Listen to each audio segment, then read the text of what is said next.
Hello, bienvenue sur mon channel. Aujourd'hui, je vais vous parler d'un important sujet. Nous parlerons aujourd'hui de la maltraitance et l'abus dans les relations.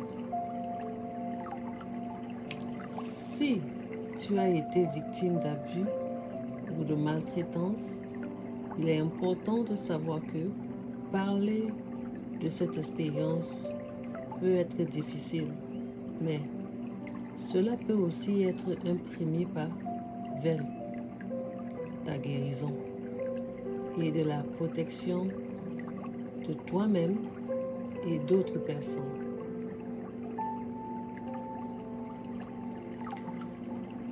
Voici quelques conseils pour t'aider à en parler.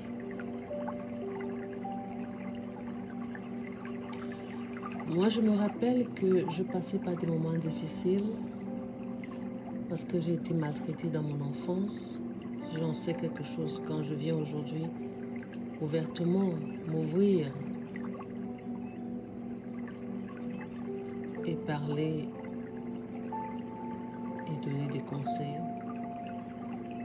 C'est parce que j'ai été victime d'une relation abusive et de la maltraitance. Donc, si je viens aujourd'hui parler de ce sujet, c'est parce que je voudrais que chacun sorte de leur coquille et d'en parler. Parce que ne pas parler, c'est de cautionner et de rester dans votre coin ne résout pas le problème. Plus tu parles, plus tu te libères. Ça prend du temps, mais tôt ou tard, tu finiras par guérir et d'avoir de l'expérience comme j'ai eu de l'expérience. Et qu'aujourd'hui, je peux parler ouvertement sans me cacher, sans être frustrée à nouveau, sans avoir peur. Parce que c'est le diable qui fait en sorte qu'on a peur de parler des abus physiques, moraux, émotionnels de l'enfance. L'abus, la maltraitance, ça vient aussi de l'enfance. Quand tu grandis et que tu as été maltraité, tu te dis que tu n'es rien, tu n'es personne sur la terre. Pourtant, c'est un passage pour toi pour la victoire. Je vais vous donner quelques astuces et des conseils comment faire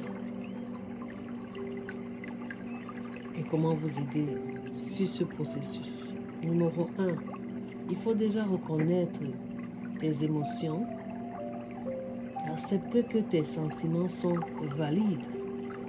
La colère, la tristesse, la peur, la confusion ou la honte sont des réponses courantes à l'abus. Tu n'as pas à te sentir coupable ou à minimiser ce que tu ressens. Prends ton temps. Il est normal de ne pas être prêt à vous révéler tout de suite. Va à ton rythme sans te mettre de pression ou de tout raconter en une seule fois. Numéro 2, trouve un endroit sûr pour parler. Choisis la bonne personne. C'est vrai qu'aujourd'hui, on ne sait même plus qui est qui, on ne sait même plus à qui faire confiance. Même dans sa propre famille, tu ne sais pas à qui faire confiance parce que le secret aujourd'hui est devenu une porte à la publicité. Donc moi, je penserais qu'il faudrait que tu trouves vraiment quelqu'un de sûr quand tu connais ta personne qui a été là pour toi dans les moments difficiles. Je pense que tu peux t'ouvrir à cette personne-là. Mais il faudrait que le Saint-Esprit te guide avant tout.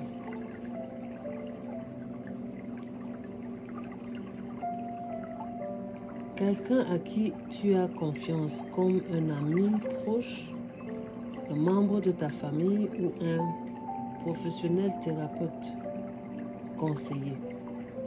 Choisis un moment approprié. Trouve un moment et un lieu où tu te sentiras en sécurité et où la personne pourra vraiment t'écouter sans distraction. Si tu parles un peu trop, c'est pas grave. Mais ne parle pas trop vite. Écris une lettre ou un message à la personne en qui tu as confiance. Peut-être une première étape si tu ne te sens pas encore prêt à en parler directement. Exprimer ce qui s'est passé avec des mots simples. Décris les faits de manière claire. Utilise des mots simples pour expliquer ce qui s'est passé, sans te forcer à entrer dans des détails si tu n'es pas à l'aise. Par exemple, j'ai été mal entendue quand je racontais mon histoire d'abus. On ne m'a pas cru alors que seul je savais ce qui m'était arrivé. J'en souffrais intérieurement. Je pleurais jour et nuit. Je n'avais que le ciel qui m'entendait. Personne ne m'a cru.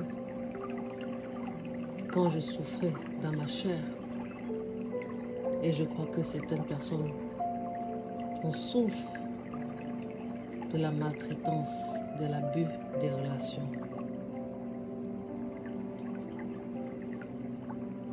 Même ma propre famille ne m'a pas cru. C'est dommage quand tu passes par des moments difficiles et que tu n'as personne, absolument personne, pour comprendre ta version des faits. Pire encore, si tu n'as pas d'argent, tu es rejeté, humilié, parce que tu n'as pas l'argent.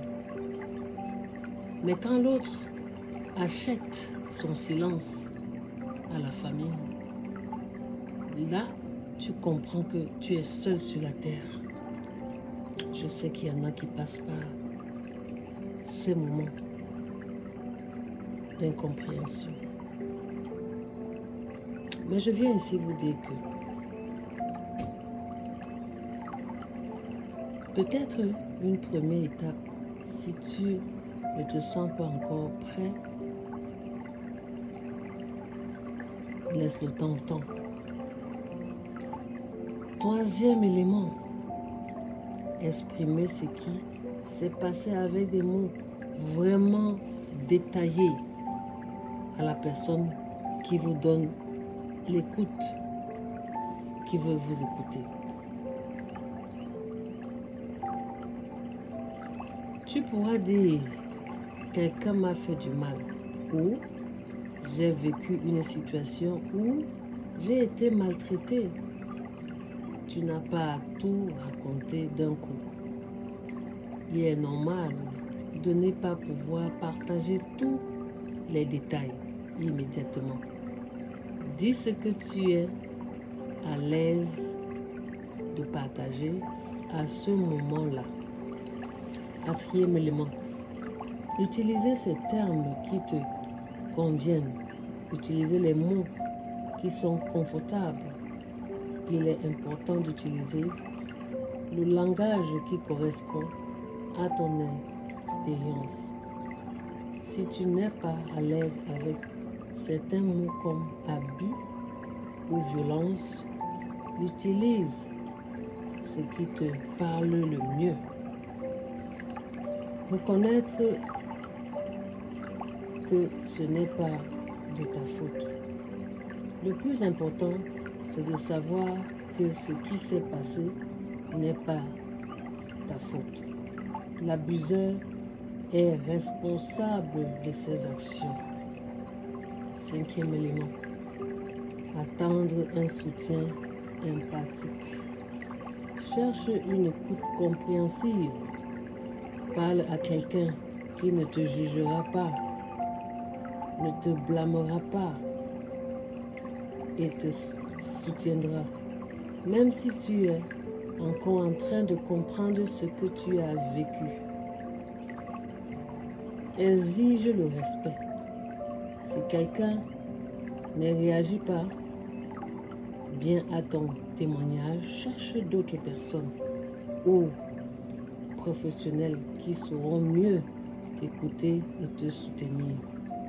6e élément, demander de l'aide professionnelle, un thérapeute ou un conseiller.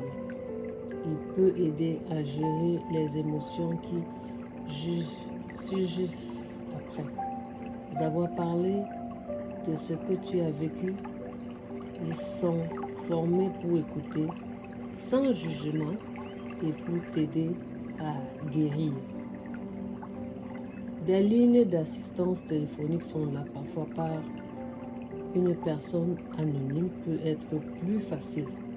Il existe des lignes d'écoute qui offrent un soutien immédiat et confidentiel. 7e élément, prendre soin de toi pendant et après.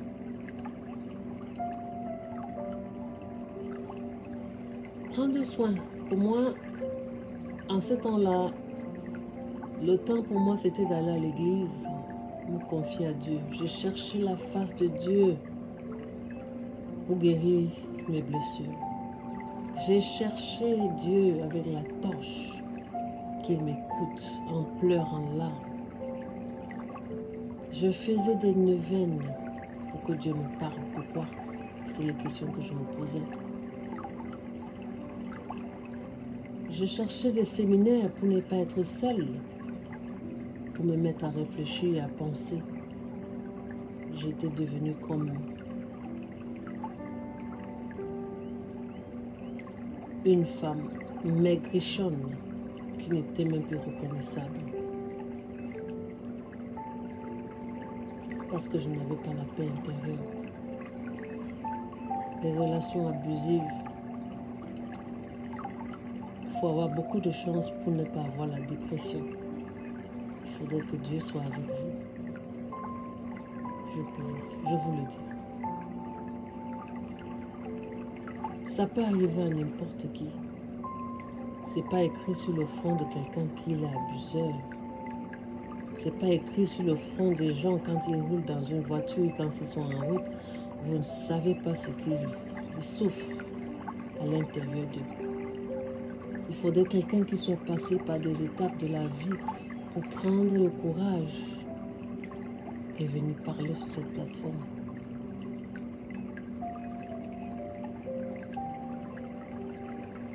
Je m'adresse là à tous ceux qui passent par des moments d'abus physique, mental, émotionnel, de chercher la face de Dieu. Et il n'y a que lui qui peut vous donner la paix et un réconfort.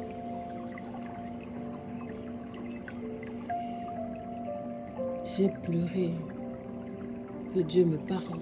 Je cherchais sa face pour qu'il me dise quels sont mes péchés, qu'est-ce que j'ai eu à faire dans ma vie pour mériter ces abus.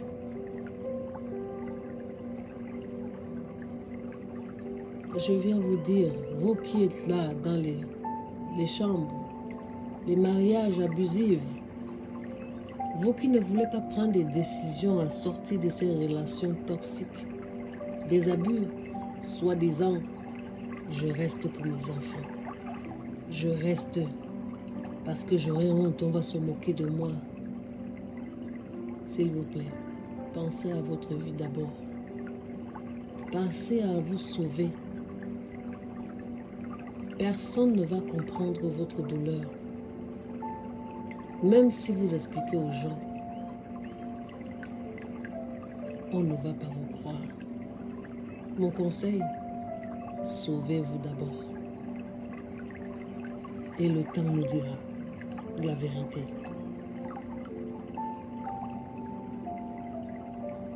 Parce que quand vous êtes hors de là, vous avez le temps de réfléchir, de penser à autre chose. Cherchez une église fiable et parlez à Dieu. Sauvez-vous pendant qu'il est temps, avant de perdre votre vie.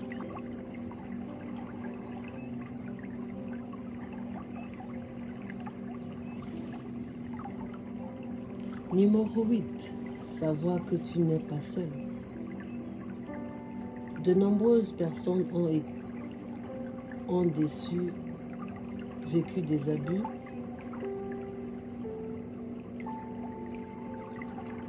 et en ont parlé. Il est difficile de parler de ces sujets, mais sachez que tu n'es pas seul. Il existe des communautés, des forums et des groupes de soutien où les gens partagent leurs histoires et se soutiennent mutuellement. 9e élément, respecter ton propre chemin de guérison. Qu'est-ce que je dis? Essaye de respecter ton propre chemin de guérison. Ce n'est que toi qui peux chercher ta guérison, personne d'autre. J'ai cherché mon chemin de guérison. Ça m'a pris du temps pour guérir mes blessures intérieures. Ça m'a pris le temps de pardonner. Ça m'a pris du temps de venir sur cette plateforme et de parler de l'abus, de la maltraitance. Tu as le droit de prendre le temps. Guérir d'un abus ou d'une maltraitance est un processus et chacun guérit à son rythme. Donc, j'ai guéri pour moi à mon rythme, mais toi alors, guéris aussi d'une autre manière, chacun qui voit.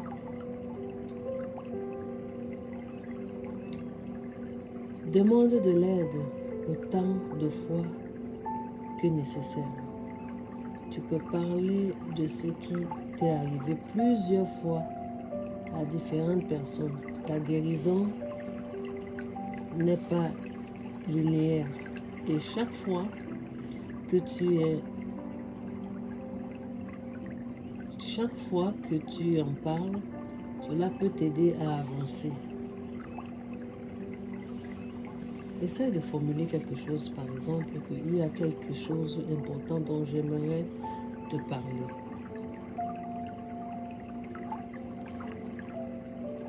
Pour commencer, tu peux dire j'ai été abusé, j'ai été maltraité et je ne sais pas quoi faire. J'ai besoin de ton aide parce que je traverse une situation difficile. J'ai été victime de tant. La personne va écouter. Qu'est-ce que je veux vous dire par là, en conclusion? Il est difficile de parler des abus ou de la maltraitance, mais trouver une personne ou un professionnel de confiance, il peut t'apporter le soutien dont tu as besoin.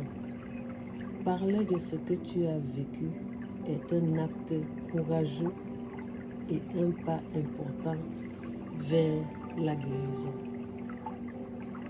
Aujourd'hui, j'ai le sourire. Aujourd'hui, je peux parler. Aujourd'hui, je peux conseiller. Alors, Dieu m'a envoyé aujourd'hui pour que je laisse mes empreintes sur ce qui m'est arrivé dans mon enfance et jusqu'alors où j'ai eu à guérir mes blessures grâce à la prière. Je suis Beekeeper, votre emotional speaker et life teacher. Si cette vidéo vous a aidé. Likez, follow, suivez-moi pour un nouveau programme. J'espère que ça va vous édifier, ça va vous aider. À très bientôt. C'était à Dieu.